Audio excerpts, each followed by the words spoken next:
തൃശൂരിലെ ദമ്പതികളുടെ ധനവ്യവസായ ബാങ്കേഴ്സ് തട്ടിപ്പ് കേസിൽ പ്രതികൾക്കായി ലുക്കൌട്ട് നോട്ടീസ് പുറത്തിറക്കി. ഈസ്റ്റ് പോലീസാണ് നോട്ടീസ് പുറത്തിറക്കിയത്.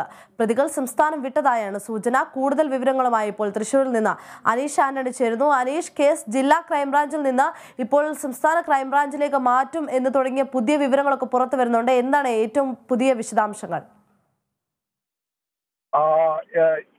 ഈസ്റ്റ് പോലീസാണ് ഇപ്പോൾ ഈ ദമ്പതികളിൽ ജോയ് ഡി പാണഞ്ചേരിക്കെതിരെ ലുക്കൌട്ട് നോട്ടീസ് പുറത്തിറക്കിയിരിക്കുന്നത്.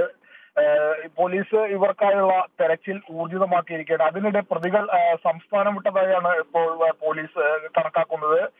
ഇപ്പോൾ നിലവിൽ ലഭിച്ച പരാതികൾ പ്രകാരം 5 കോടിയോളം രൂപയുടെ തട്ടിപ്പാണ് നടന്നിരിക്കുന്നത്. നിലവിൽ ഈ കേസ് അന്വേഷിക്കുന്നത് തൃശൂർ ജില്ലാ ക്രൈംബ്രാഞ്ചാണ്. ഈ 5 കോടിക്ക് മുകളിൽ പരാതി വരികയാണെങ്കിൽ ഉടൻ ഈ കേസ് സംസ്ഥാന ക്രൈംബ്രാഞ്ചിന് കൈമാറുമെന്നാണ് പോലീസ് അറിയിച്ചിരിക്കുന്നത്.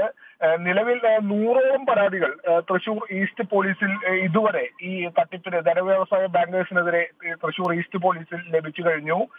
ഇത് പ്രകാരം പോലീസ് അന്വേഷണം നടത്തി കേസുകൾ എടുത്തു വരികയാണ്. ആദ്യം എടുത്ത കേസാണ് ഇപ്പോൾ നിലവിൽ ജില്ലാ ക്രൈംബ്രാഞ്ചിന് കൈമാറിയിട്ടുള്ളത്. വരും ദിവസങ്ങളിൽ ഇതുമായി ബന്ധപ്പെട്ട പരാതികൾ പ്രകാരം കൂടുതൽ കേസ് എടുക്കുമെന്ന് തന്നെയാണ് ഇപ്പോൾ അറിയാൻ കഴിയുന്നത്. അതുപോലെ തന്നെ ഇന്നലെ കമ്മീഷണറും വ്യക്തമാക്കിയിരുന്നു ഇതുമായി ബന്ധപ്പെട്ട അന്വേഷണം കൂടുതൽ ഊർജിതമാക്കുമെന്ന് തന്നെയാണ് city police commissioner Ankit Ashok പറഞ്ഞിരിക്കുന്നത്.